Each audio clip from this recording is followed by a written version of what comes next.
It's no secret that the development and evolution of Finn the human is simply impressive.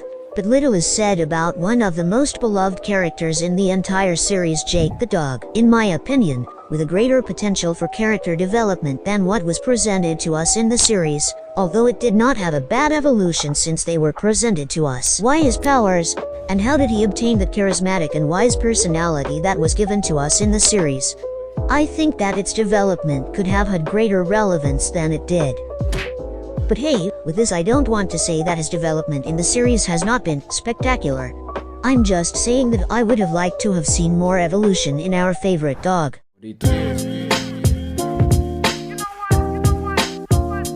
To know why it did not have a great evolution in its narrative, we must first know what role Jake plays in the series.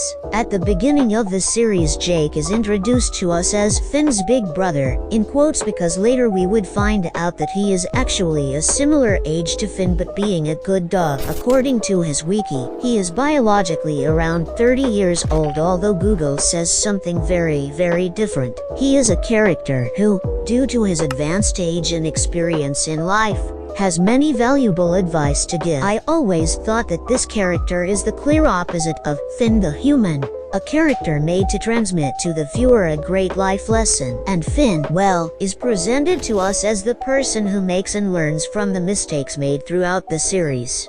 And with this, I'm not trying to say that Jake is perfect, since this also characterizes our character a lot, because despite everything that has happened, he continues to make mistakes and learn things from people he least expects from. Okay, this is cinema. As I mentioned before, I think the purpose of creating this character was that transmit great messages that would mark us. One of his most important and rarely spoken pieces of advice were these words: "The only constant is change." This is one of the phrases that stood out the most among all his advice. But this was not the only advice he gave us. He also had great advice like, Look, let me explain some junk about dating. Right now you're at tier 1, which is hugging.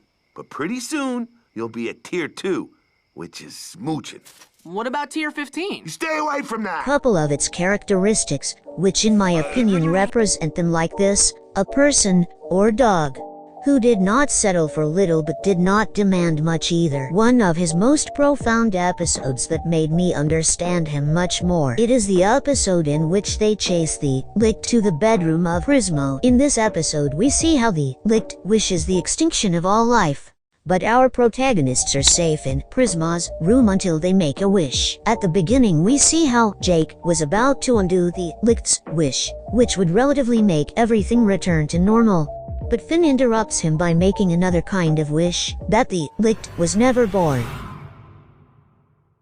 which changes his timeline, transferring him to a completely different reality. And Jake remains next to Prismo, since he had not yet made his wish. But despite having the opportunity to have anything he wants, he only orders a sandwich and still says, "Prismo, what if you can? Only if you can also with pickle."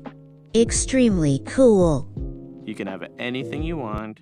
I wish for a sandwich. A sandwich? You're gonna waste your one wish on a sandwich? You don't want anything else? Nah, sandwich is good. Maybe about this big. Or this big. On ciabatta bread, maybe? I don't know. Whatever you got around, your choice. Here we see what a person who values the decisions of others is like, respecting Finn's wish until he saw that was in trouble. And well, to conclude, I think that he did not have great character development compared to other characters that we have already seen, because he is a key piece in the development of Finn. And let's be honest, he has already lived a large part of his life, so he has already learned a lot.